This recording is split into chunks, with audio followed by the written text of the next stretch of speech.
भारतीय मजदूर संघ के तत्वाधान में आयोजित इस एक दिवसीय धरना में हम सबके सम्मानित अध्यक्ष माननीय श्री हिरण्मय पंड्या जी, भारतीय मजदूर संघ के राष्ट्रीय महामंत्री माननीय हिमते जी, भारतीय मजदूर संघ के सभी राष्ट्रीय उपाध्यक्षगण, सभी मंत्रीगण, सभी उद्योग प्रभारी एवं पब्लिक सेक्टर और गवर्नमेंट सेक्टर के प्रभारी, इसके साथ ही हमारे साथ मंच पर उपस्थित सभी महासंघों के अध्यक्षगण और उन सभी महासंघों के सम्मानित महामंत्रीगण तथा इस कार्यक्रम की शोभा बढ़ाने के लिए तथा इसको सफल बनाने के लिए यहाँ उपस्थित तमाम सारे प्रदेशों के महामंत्री, अध्यक्ष और अन्य वो सारे लोगों को मैं प्रणाम करता हूं जिनका मैंने उल्लेख नहीं किया।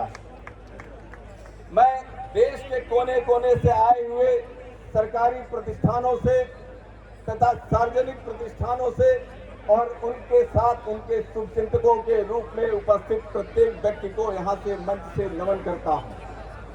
हम सब एक बड़े अनोखे कार्य के लिए यहाँ एकत्र हुए हैं। जब इस प्रचंड बहुमत की सरकार अपने मनमाने निर्णय कर रही हो, तब जब मजदूर क्षेत्र में घोर निराशा का वातावरण बना हो, पूरा मजदूर जगत ये सोच रहा है कि आज की परिस्थितियों में ट्रेड यूनियन कहीं है कि नहीं है, तब उम्मीद की एक किरण जगाने वाला भारतीय मजदूर संघ इस कार्यक्रम को कर रहा है। यह अपने आप में प्रदर्शित करता है कि सरकार के सामने जो आवाज है भारतीय मजदूर संघ की, यहाँ के मजदूरों की, वह किसी भी तरह से सरकार की आवाज से कम नहीं है। उनकी आवाज की प्रतिध्वनि इस मजदूर आंदोलन में जरूर सुनाई देगी, यह मुझे पूरा विश्वास है।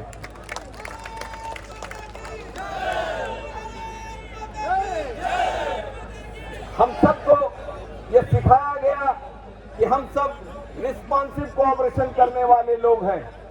अगर सरकार कोई अच्छा काम करती है, हम उसका पुरजोर समर्थन करते हैं, पुरजोर स्वागत करते हैं, दिल से स्वागत करते हैं। और वही सरकार जब मदान होती है, सत्ता के नशे में चूर होती है, तो गलत काम करती है और उसका पहला शिकार मजदूर होता है, उद्योग होता है। आज हम सबके सामने चिंता है कि सरकार के साथ हमारी प्रत्यक्ष लड़ाई नहीं है, सरकार में बैठे हुए लोगों के साथ लड़ाई नहीं है। ये लड़ाई है उन लोगों के साथ जो सरकार के सलाहकार बने हुए, सरकार की नीतियों का निर्देशन करने वाले लोग हैं। और इन लोगों के साथ लड़ना है हम लोग को, उन कथित तथाकथित बुद्धिजीवियों के साथ लड़ना है जो बताते हैं कि तुम 5 साल के लिए आते हो और चले जाते हो, हम 60 साल के लिए आते हैं या हम 6 महीने के लिए आते हैं, बहुत बड़े विशेषज्ञ। ऐसे लोगों की सलाहों के प्रति हमको लड़ना है। ऐसी एक लड़ाई, ऐसा ही एक उद्योग आपके बीच में फंसा हुआ है, डिफेंस इंडस्ट्री।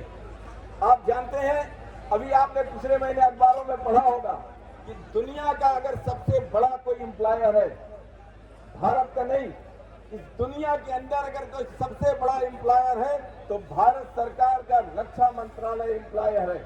वो डिफेंस की आर्म फोर्सेस को और डिफेंस सिविलियंस को मिला करके बनता है। आज पूरी ताकत अगर लगा दे तो सारे एक तरफ होंगे और डिफेंस इंडस्ट्रीज और डिफेंस सेक्टर में काम करने वाले लोग एक तरफ होंगे। और कैसी परिस्थितियों से हम गुजर रहे हैं। जिन रक्षा सेनाओं को इस भारत सरकार ने जिम्मेदारी दी है कि आप राष्ट्र की सीमाओं की सुरक्षा करेंगे, और उस सेना के पीछे ताकत के रूप में खड़ी है डिफेंस की इंडस्ट्रीज। वह 41 ऑर्डिनेंस फैक्ट्रियों के रूप में ऑर्डिनेंस फैक्ट्री बोर्ड था और 9 डिफेंस के पब्लिक सेक्टर अंडरटेकिंग थे जो अभी तक ये काम कर रहे थे। और भारत सरकार पूरा का पूरा उस पर आश्रित थी और हमने ये प्रूव किया कि हमारा जो एग्जिस्टेंस है वह जरूरी क्यों है। 1965 के युद्ध के बाद से लगातार हमने अपनी क्षमता का विकास किया और जब जब रक्षा सेनाओं को जिन सामग्रियों की जरूरत पड़ी, उन सारी सामग्रियों को हमने आपूर्ति की है। लेकिन आज सरकार में बैठे हुए लोग इन इंडस्ट्रीज को प्रॉफिट ओरिएंटेशन के हिसाब से देख रहे हैं। उनको लगता है कि ये रक्षा उत्पादन करने वाली यूनिट प्रॉफिट में है कि नहीं है। चिंता इस बात की है कि इनके सलाहकार किसी दिन सरकार को यह न समझाएं इन मजदूरों को जो रक्षा सेनाओं में आर्म फोर्सेस के लोग हैं, चाहे आर्मी में हो, एयरफोर्स में, नेवी में हो, इनको भी किसी दिन मनरेगा के तहत न लगा दें। अगर ऐसी सलाह आएगी और ऐसे काम करने वाले लोग होंगे तो ये चिंता की बात है। आज हमसे अपेक्षा की जा रही है कि आयुध निर्माण या प्रॉफिट करें, आर्मी के बेस वर्कशॉप गो मॉडल में काम करें, स्टेशन वर्कशॉप बंद कर दिए जाए, एमईएस की हजारों हजार वैकेंसीज को सरेंडर कर दिया जाए और उनकी सैंक्शन पोस्ट को घटा दिया जाए। देश भर में जो 51 डीआरडीओ की लैब्स हैं उनको रिस्ट्रक्चर किया जाए, बहुत सारी लैब्स को मर्ज कर दिया जाए। डीजीक्यूए जो देश में रक्षा सामग्री की आपूर्ति होती है उसकी क्वालिटी को सुनिश्चित करने के लिए डीजीक्यूए और डीजीएक्यूए को थर्ड पार्टी इंस्पेक्शन में कन्वर्ट करके इनको भी बंद करने की कोशिश हो रही है।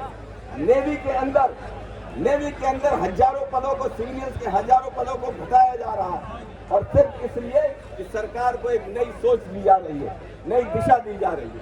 और इसी क्रम में जब कोविड आया, कोविड का इफेक्ट देखिए, बहुत सारे लोग आज भी कोविड को बहुत बुरी तरह से याद करते हैं और हम डिफेंस इंडस्ट्रीज में काम करने वाले लोग कोविड को बुरी तरह से याद करते हैं। जब माननीय निर्मला सीतारमण जी ने कहा आत्मनिर्भर भारत बनाना है, हम सबको लगा कि जरूरी है। 4 दिन तक उन्होंने लगातार घोषणाएं की। जब 5वें दिन 16 मई 2020 को उन्होंने आत्मनिर्भर बनाने की घोषणा की तो कहा कि देश की 41 आयुध निर्माणियों का निगमीकरण कर दिया जाएगा, इनकी लिस्टिंग की जाएगी, MRO, maintenance, repair and overhauling का काम, ये सारा का काम आउटसोर्स किया जाएगा। 220 वर्षों से जो आयुध निर्माणियां इस देश की सेवा में लगी थी उनको एक झटके में कारपोरेशन में बदलने का निर्णय माननीय निर्मला सीतारमण जी लेती हैं। यह उनका कोई व्यक्तिगत निर्णय नहीं है, केंद्र सरकार के किसी भी एक मंत्री का जो निर्णय है वो सामूहिकता की भावना को प्रदर्शित करता है और किसी भी मंत्री के द्वारा लिया गया निर्णय से प्रधानमंत्री अपने दायित्वों से मुक्त नहीं हो सकते। और यहाँ से हमारी यात्रा शुरू होती है। आयुध निर्माणियों को बचाने के लिए हमने प्रयास शुरू किया और हमने नोटिस दिया 4 अगस्त 2020 को कि हम 12 अक्टूबर 2020 को हम स्ट्राइक पे जाने वाले हैं। स्ट्राइक पे जाएंगे और उस मामले में हमने स्ट्राइक में कॉन्सिलिएशन में गए। भारत सरकार बहुत चालाकी करती है। कॉन्सिलिएशन में हम जब रोकते हैं मामले को और हम विरोध करते हैं तो लेबर मिनिस्ट्री कॉन्सिलिएशन को एक तरफा फेल्योर ऑफ कॉन्सिलिएशन की रिपोर्ट भेज देती है और जब हम तुरंत उसके दूसरे दिन हम हड़ताल की नोटिस देने वाले होते हैं तो भारत सरकार एक काला कानून बना करके लाती है और कानून बनाने से पहले उसको अध्यादेश के रूप में लाती है, ईडीएसए के रूप में, एसेंशियल डिफेंस सर्विसेज एक्ट बनाया जाता है और उसमें ये प्रावधान किया जाता है कि अगर डिफेंस इंडस्ट्रीज के अंदर अगर आप हड़ताल करेंगे तो आपको 1 साल के लिए जेल होगी और 10,000 रुपए का जुर्माना होगा और आप अगर उस हड़ताल का समर्थन करेंगे तो आपको उससे ज्यादा की जेल होगी और उससे ज्यादा का जुर्माना किया जाएगा। ट्रेड यूनियन के सामने एक नई तरह की चुनौती आती है और इन नई चुनौतियों के बीच में एम्पावर्ड ग्रुप ऑफ मिनिस्टर्स निर्णय करता है कि 41 ऑर्डिनेंस व्यक्तियों को निगम में बदल दिया जाए और यह काम पिछले साल अक्टूबर से कर दिया जाता है। हम सब भारतीय मजदूर संघ के कार्यकर्ता हैं, आपके दिशा निर्देश पे वो काम करते हैं। आपने हमको सीख दी कि संवाद से संघर्ष तक की यात्रा करनी है। हमने संवाद भी स्थापित किया रक्षा मंत्रालय के अंतर्गत, सड़कों पर उतर करके हमने संघर्ष भी किया और उस संवाद और संघर्ष के बीच में हमने ईडीएसए के खिलाफ हाई कोर्ट दिल्ली के अंदर मुकदमा कायम किया।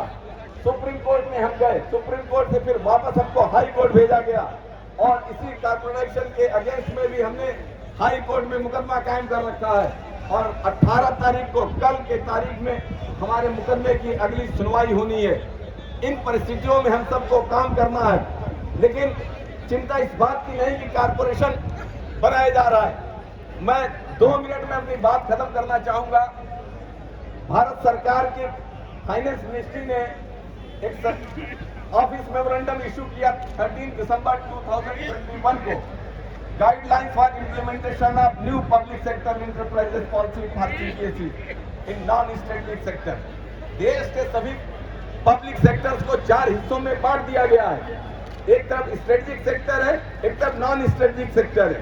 स्ट्रेटेजिक सेक्टर में atomic energy, space, defence, transport and telecommunication, power, petroleum, coal and other minerals, banking, insurance, financial services. और माननीय अध्यक्ष जी, सबसे जो चिंता की बात है उसके पैरा नंबर 1.2 में लिखा है CPSE central public sector enterprises in the strategic sector, non strategic sector are to be taken up for privatisation, merger, subsidization with another CPSEs or for closure. Only a bare minimum presence of CPSEs in the aforesaid strategic sector is to be maintained. पहले उन्होंने कहा कि strategic sector में 4 कंपनियां रहेंगी। हमारे पास 9 पहले से थी, HCL था, मिधानी था और इस तरह की 9 कंपनियां थी। 7 हम बन गए, 16 हो गए। 4 रखने का विचार था। इनमें से किनको रखते और किनको मारते पता नहीं था।